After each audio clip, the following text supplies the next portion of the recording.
Good morning girls. अपन पंचवर्षीय योजनाओं के बारे में पढ़ रहे थे, उसी क्रम में आगे बढ़ते हुए आज मैं आपको बताऊंगी छठी पंचवर्षीय योजना के बारे में। 1 अप्रैल 1980 से 31 मार्च 1985 तक इस पंचवर्षीय योजना का मुख्य उद्देश्य था कृषि उद्योग धंधों में विकास करना, बेरोजगार ग्रामीणों को रोजगार उपलब्ध करवाना ताकि गरीबी पर अंकुश लगाया जा सके।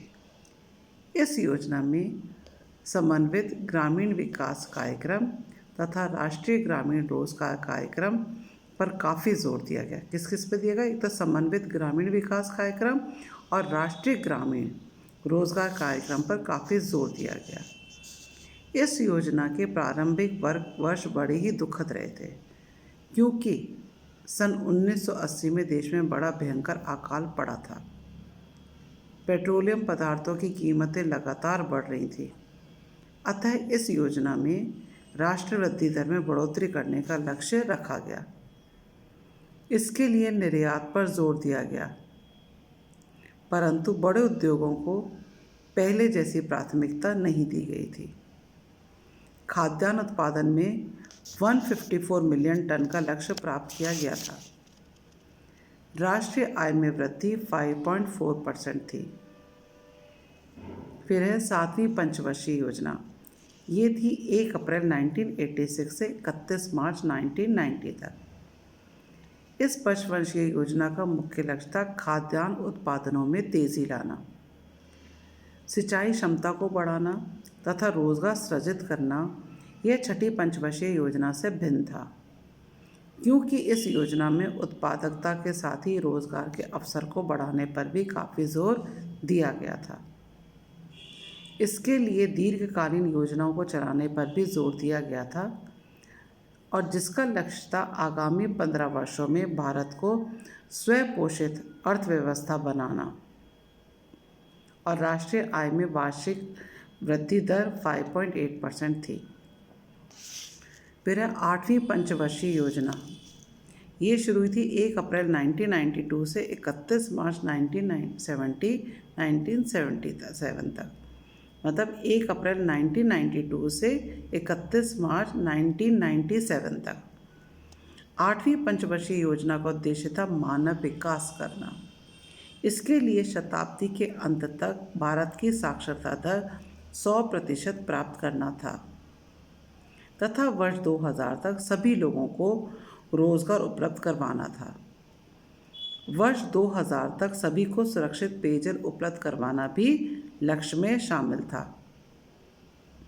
जन सहयोग से जनसंख्या वृद्धि पर नियंत्रण करना, सभी को शिक्षित करना, स्वास्थ्य सुविधाएं बढ़ाना, कृषि क्षेत्रों में वृद्धि तथा वैज्ञानिक ढंग से खेती करना इस पंचवर्षीय योजना के लक्ष्य थे। इसकी पूर्ति हेतु केंद्रीकृत प्रणाली को त्याग कर निर्देशात्मक योजना प्रणाली को अपनाया गया। इस योजना में समग्र के विकास पर बल दिया गया और राष्ट्रीय आय वृद्धि कितनी हुई? 6.7%। तो जैसे जैसे हमारी पंचवर्षीय योजना बढ़ती गई तो हमारी राष्ट्रीय आय दर भी बढ़ती गई। 9वीं पंचवर्षीय योजना ये हुई 1 अप्रैल 1997 से 31 मार्च 2002 तक। न्यायपूर्ण वितरण तथा समानता के विकास को ध्यान में रखकर इस योजना की शुरुआत की गई।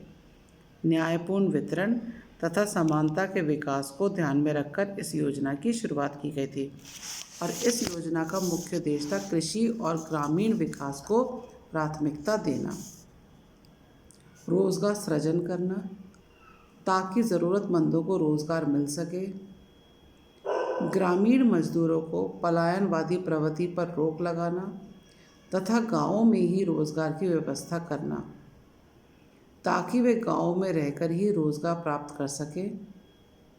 इसके साथ ही जनसंख्या वृद्धि पर भी लगाम कसने का लक्ष्य रखा गया था, क्योंकि जब तक जनसंख्या पर काबू नहीं पाया जाएगा तब तक चाहे कितने ही विकास कार्य करें वह तो ऊंट के मुंह में जीरा के समान ही होगा, अर्थात उससे देश का विकास नहीं होगा। क्योंकि देश की अधिकांश जनता को रोटी, कपड़ा और मकान जैसी मूलभूत सुविधाएं चाहिए और वे भी उपलब्ध नहीं हो पाएंगी। 9वीं योजना में खाद्य तथा पोषण की सुविधा पर भी ध्यान दिया गया। राष्ट्रीय आय में वृद्धि दर 6.7 थी तथा प्रति व्यक्ति आय 4.6% थी। यह भी याद रहे कि 9वीं पंचवर्षीय योजना के बारे में कहा गया है कि देश आर्थिक उदारीकरण के दौर में प्रवेश कर पाया है, इसलिए इसमें सरकार की भूमिका को नया रूप दिए जाने की आवश्यकता है। 9वीं पंचवर्षीय योजना में कृषि विकास की दर में काफ़ी उतार चढ़ाव आए। औद्योगिक उत्पादन की वृद्धि दर प्रतिवर्ष कम रही। देश औद्योगिक मंदी की गिरफ्त में रहा। देश में खाद्यान्नों का स्टॉक 6 करोड़ टन से भी ज़्यादा रहा। आधारभूत ढांचे के क्षेत्र में अभाव की स्थिति बनी रही। सड़कों, रेलों, बंदरगाहों का भी उतना विकास नहीं हुआ जितना कि होना चाहिए था। फिर 10वीं पंचवर्षीय योजना 1 अप्रैल 2002 से 31 मार्च 2007 तक। 10वीं पंचवर्षीय योजना को सुधार योजना के रूप में देखा गया। इस योजना में समता तथा न्याय को सुनिश्चित करने पर बल दिया गया। कृषि को विकास का मुख्य तत्व मानते हुए कार्यक्रम तैयार किए गए हैं तथा निर्धनता उन्मूलन हेतु सब्सिडी के स्थान पर परिसंपत्ति के निर्माण कार्यक्रम पर बल दिया गया है। इतना ही नहीं, इस योजना में आवश्यक सुधारों पर भी बल दिया गया है। सरकारी भूमिका में बदलाव की अपेक्षा की गई तथा चाहा गया कि सरकार दूर संचार, ऊर्जा, बंदरगाह, विद्युत आदि क्षेत्रों में तेजी लाए। 10वीं पंचवर्षीय योजना का मुख्य उद्देश्य था प्रति व्यक्ति आय को दुगना करना। विकास की दर का लक्ष्य 8% रखा गया था।